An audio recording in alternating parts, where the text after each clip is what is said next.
We continue to preview the 2025 college football season. Our stop today is Livonia, Michigan, as we get to visit with Brett Guminsky, heading into his second season with the Madonna Crusaders. Coach, thank you for taking time with us today already. I appreciate that. As we look first backwards and then forwards, let's bring people up to speed. 2024 0-11 record. It's still a young program. We know that, but you worked through your first season there. Tell us a little bit about 2024. Yeah, absolutely. As you said, very young program, fifth year in 2024. So essentially going to kindergarten as a program. So it was a pretty interesting year. First year taking over. Program had hadn't had a big winning tradition when I first got in here. So a lot of it was just trying to get our guys bought into the way we do things. And overall, I feel like we did a lot of that. Record may not reflect that, but overall, I was proud of the progression that our team made and proud of the steps that we did and setting up the foundation for us to have some good years coming up. All right, Coach, then from a personal level, you came in most recently from Pikeville, but I know you've spent time, build up your coaching resume. What did you learn then, and what do you look at and say, okay, these are things that we take away, here's how I can make improvements, here's how the team can make improvements? Yeah, absolutely. My time at Pikeville was awesome. Got to learn a lot from Corey Phipps, the head coach over there. Has been a great mentor and friend to me. So that was great. A lot of our program emulates a lot of things that we did over there at Pikeville while I was an assistant coach there. I think I just learned a lot as far as just, handling the different in and outs of a program. Whenever you're in the head coach position, it comes with a lot more details, a lot of things that, as an assistant coach, you aren't really privy to. But I'm telling you, this was the greatest place to learn from. Have a great athletic director here who's awesome. He's also a head coach here at Madonna, so being able to go to him for advice and different things. I think the biggest thing is we're just trying to model consistency every day. I think that's the biggest earner of trust with our young men, with our administration, with our institution is, being the same guys every day. The vision that we had when we first stepped in here with the program is the same vision we have now. We want to mold great men that are great community leaders, and be able to have guys that when they leave here have a lot better footing than just being good football players. And that's our same vision today. Was our vision when we first came in here. And obviously along the way, we want to win some football games and, be competitive and do some great things. But overall, we just got to stay in tune to the process and, stay in the grind of everything we do every single day, be the same when we first came in here, same as is here today. And, we'll be the same 5 years from now. I think that's the biggest thing for us. All right. I'm encouraged already. Those are things you just love to hear from a head coach. So I look ahead then to 2025. Let's talk about some returning players and what your offense might look like this season coming in. Parker Height, a senior leading returning scorer last year. And Coach, he's a fullback. I have to ask about that as we get into the offense. You just don't see that many fullbacks, or at least listed that way, or really truly play the position. So tell us a little bit about that. Keel Watson also coming back to help lead the way. Yeah, so Parker Height's kind of an interesting story. When I took over at Iowa Wesleyan back in 2022 as the offensive coordinator, they were transitioning from air raid to the offense I was bringing in, which was more 11, 12 personnel. And there was not a tight end on the roster when I got there. It was all receivers. So Parker Height was an incoming defensive lineman, pulled him out of the line on move-in day and asked him if he'd like to play tight end. He was very adamant that he was a fullback.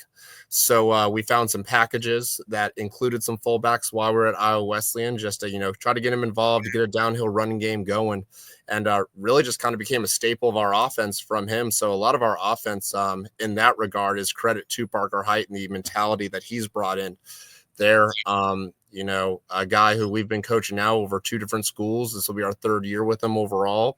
And just can't say enough about Parker Height. He's a part of our jumbo package, which we take a lot of pride in. Even though we like to throw the ball around, even though we like to be a team that passes, we take a lot of pride in our downhill run game. And we want to be a team that when it's 3rd and 1, we're not a team you want to play against. And Parker Height's a big part of the bringing that mentality, and a big part of does so much more than just the on-field stuff, does a lot in the off-field, does a lot as just far as bringing that energy and that enthusiasm to that part of our game. So very blessed to have Parker Height on our football team. And you mentioned Keel Watson. Right now, he's slated to be our starting quarterback come back next year. Obviously, he'll have to compete for it in the fall camp, as everyone does. But overall, like very, very excited about him. His growth and maturity, just how he handled last season, very up and down. But towards the end of the season, found some great consistency and became a guy that really models what our staff is preaching. And we're very proud of Keel Watson. I understand. I enjoy that too, Coach. I'm old enough to remember more fullbacks listed, and it's interesting to see. I think some may be coming back too. It's with offenses. I mean, there's always a cycle, and so things come and they go, and then they come back again. We're visiting now with Brett Guminsky here on Midwest Sports Net, and I encourage you, please take the time to like the video and subscribe to the channel. We like talking about small college sports throughout the Midwest and beyond. Coach, on the defensive side, a couple of things. Number one, Colt Oyervidez coming back, leading returning tackler. Reese Greenfelder as well, who, by the way, speaking about listings on the roster, listed as a tight end. I know that was an adjustment from last season too. I'll let you address those two. But also one of the big things, bringing in Matt Strzelkowski from Concordia too for a new look on defense. And overall, the defense seems to be trending up. Yeah, absolutely. I'm very blessed to have Oyervidez and Greenfelder both on our roster. Both hardworking guys that have embraced the weight room and have just done a lot to transform themselves since the time that we've been here. Guys that you want in front of your team, guys that model the right stuff. So very happy to have them. Yeah, Reese Greenfelder started out as a tight end. Felt like we had some pretty good tight ends there, and he was just going to be in the rotation. As we kind of got more thin towards the end of the season, he really came and really wanted to play some more and contribute more to the team. Very much expressed a willingness to play linebacker.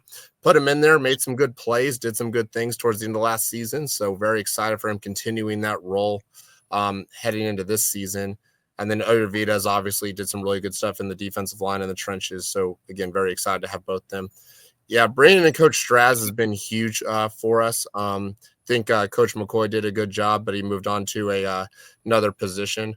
But going out to get Coach Straz was huge for us. I always joke that I recruited him harder than I've recruited almost any player that I've ever had. So, just tried as hard as I could to get a really good defensive coordinator in here. And he's done a great job, brought a lot of energy. Another thing he brings is, he's a 2-time assistant coach of the year in our conference. And has a lot of experience here. So just being able to have that familiarity with the conference to lean on, to talk about, a lot of us are transplants here on staff. I had never been in the MSFA, and first time I ever stepped foot in the state of Michigan was during my on-campus interview. So being able to have a guy that's a Michigan guy who knows this conference inside and out, who's been at the same school from, 18 years old to 32 years old, to then being able to bring that knowledge here has been huge for us. Another addition we had on staff was Prince Ayola, who was the special teams coordinator, DB coach at Olivet Nazarene, came over to us to become our co-defensive coordinator working under Coach Straz. Has also brought the energy and the juice, and both of them have been awesome additions to our defensive staff and have brought a lot of energy to our defense. And we're just super excited to see how that translates into year one for them and year two overall for us as a program. I'm going to mention Reese Greenfelder one more time, and I realize things are shifting for 2025, Coach, but, he was part of the offense. He became part of the defense. He was your punter last year a lot as well, too. I mean, so there may have been times that Greenfelder was getting many, many more plays than anyone else. That likely is not going to be the case in 2025. However, William Stojanovic comes back to be the kicker for your team. Tell us a little bit about special teams. Yeah, absolutely. Special teams is something that we really want to really approach with a very intently over the next few months and very intently as we head into this season. Special teams overall, I think, can gain a massive improvement. And I think having some consistency in the kicking game is going to be really great. Stoy coming back is big for us. Having Reese who can punt is going to be good. Obviously, we're on the recruiting trail, also trying to find depth at those positions as well. One of the nice things also about Coach Straz and Coach Ayola with coming in is they also have deep special teams backgrounds. So they've been awesome to rely on in that phase of the game as well. We've also brought on a special teams coordinator, Coach Kevin O'Donnell. who actually used to be the defensive coordinator here at Madonna a few years back and has now rejoined the staff as the special teams coordinator. And we're super excited with all the coaches that we have on staff, all working very intently to put our best 11 on the field for our defense, our special teams, to be able to really improve in that area. Okay, did you coin that phrase, or I don't know that I've heard that one before. Where did that one come from? Oh no, that comes from a coach that I used to work with at Old Dominion. So that's definitely not mine at all. Okay, all right. I'm gonna file that one away though. That was pretty good and effective. I'm sure it's very effective. Okay, let me ask another question, a little more personal then, because we've been trying to get to know some of our coaches this summer. Your favorite '80s song or '80s band? I would say Foreigner has to be up there. My father was a huge Foreigner fan. Used to carry around his Foreigner 4 CD with him all the time. So it's hard for me not to go with Foreigner, and then probably that whole album Foreigner 4. Okay, I'm with you entirely on that one, Coach. That's pretty cool. And I've actually had kids that have some of my kids have sung with Foreigner when they come to concert locally where we are too. They let some of the high school or college kids sing along. So I've had kids and my wife be a part of that. So yeah, that's close to home, but that was a good album. Yeah, absolutely. All right. Well, I want to wrap it up then and talk about 25, the schedule. We're, getting closer all the time as of this recording, right about 3 months. Matter of fact, 3 months exactly from game one. And you guys are on the road, then you're on the road, then you're on the road. Wait for it. Then you're on the road. The entire month of September, you're on the road at Olivet Nazarene, at University of Olivet D3 school. You get to throw that in there, at St. Xavier, and then at St. Francis of Illinois. Of course, the home schedule starts, and you get 3 straight games at home, too, with Marion, St. Francis, Indiana, and Indiana Wesleyan. Well, this season is, it's almost a tale of 2 seasons right off the bat when you get going. So you're going to be road warriors quickly. Yeah, absolutely. For us, we are trying to embrace that. For us, we're trying to be a program that embraces hard, that when things get toughest, we want to be at our best. So the fact that we're on the road for multiple straight games to start the season, at the end of the day, hasn't been much talk around here about it, because we want to embrace that.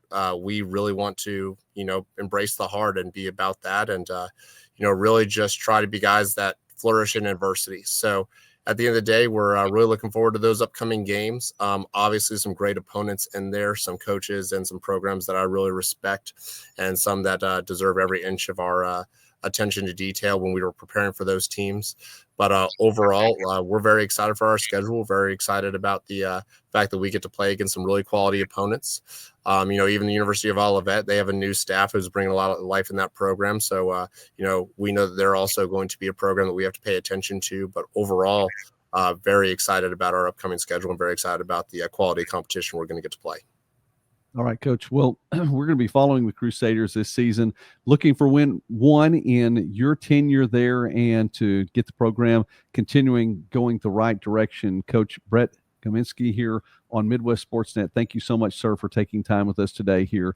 And we appreciate it. We'll follow the Crusaders. Absolutely. Thank you very much. Go Crew.